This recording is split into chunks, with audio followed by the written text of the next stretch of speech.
The next person signed up is Tom Webb III. Mr. Webb, please.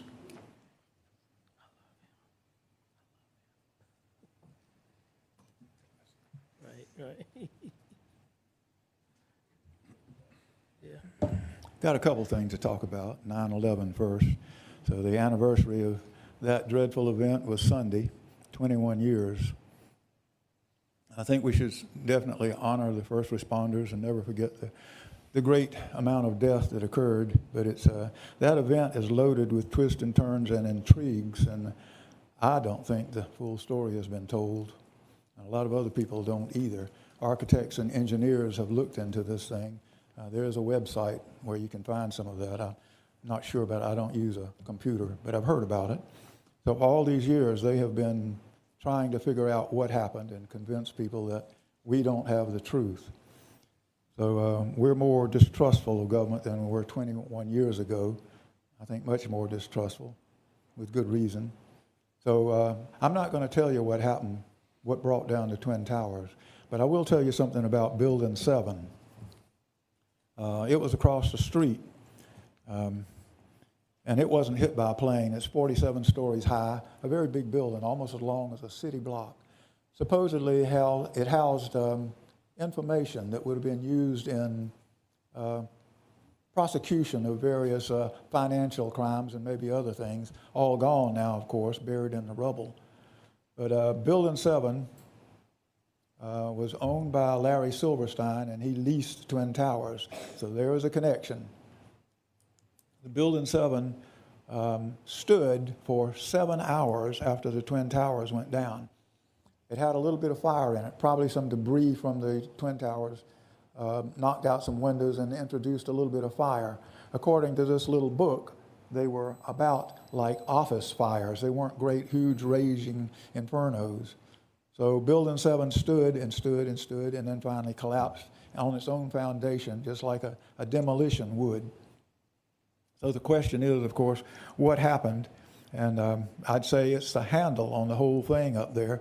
If Building 7 was actually rigged to go down that afternoon, then what happened to the Twin Towers? And there are people who say there are little puffs of smoke coming out of the side of the Twin Towers as the floors fell. That is what they call squibs. It's charges that break beams. So there are people who say that the Twin Towers were actually brought down by demolition.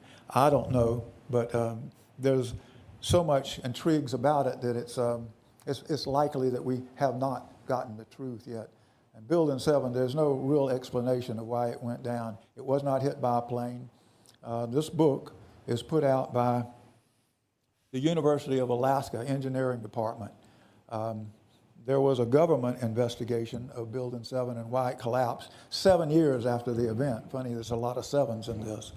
So the National Institute of Standards and Technology studied it, and their conclusion was that fire did bring down Building 7, that it was enough fire in there to cause some beams to expand and pop rivets, and that Building 7 leaned a little bit and then it fell in. But the University of Alaska went back and looked at all that information, and here it is, diagrams and calculations. They went at it really hard, and their conclusion was fire did not bring down Building 7. They did not say what it did. I would assume they were afraid to say what it was. It doesn't leave much that you could say would have brought a building down that way if it wasn't fire. What was it? It was demolition, more than likely. That's just my little Tom Webb conclusion. I guess that's enough about that. The other thing I wanted to talk about is this monstrosity. I'll hold this up so if anybody happens to be looking over my head, they can get a look at it.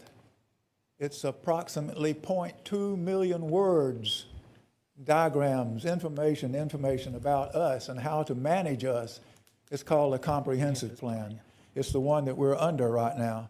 The poor people of Kershaw County, they don't know what a comprehensive plan is. They never heard of it. They certainly don't know what's in it.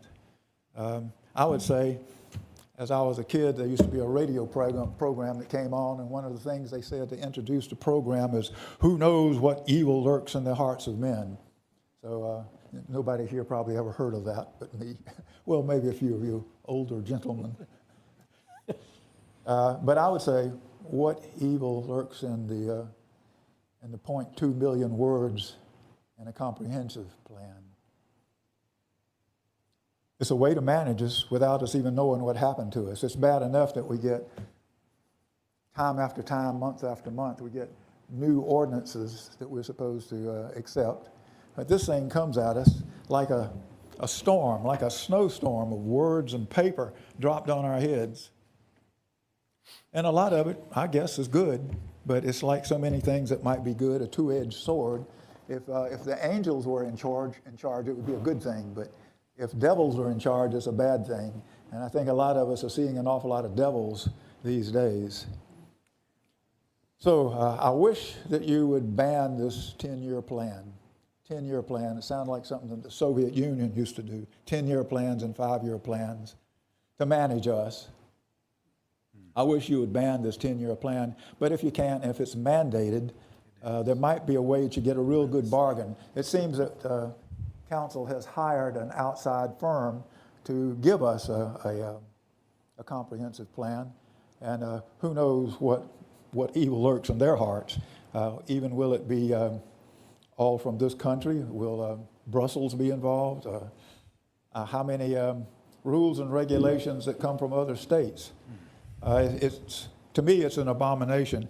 So I wish you would ban this 10-year plan, and if you have to, if it's mandated, get a really good bargain and get another firm to do it that's much cheaper, and maybe even you could get an individual to do it, and he would do it really cheap, and it would be good for us, for all of Kershaw County. I wish you would get Jeff Maddox to do it. Thank you, Mr. Webb. Mr. DeBose, who's next up, please? Next person signed up is Jeff Maddox. Mr. Maddox. Can't be called out. Thank you, Tom. Yeah,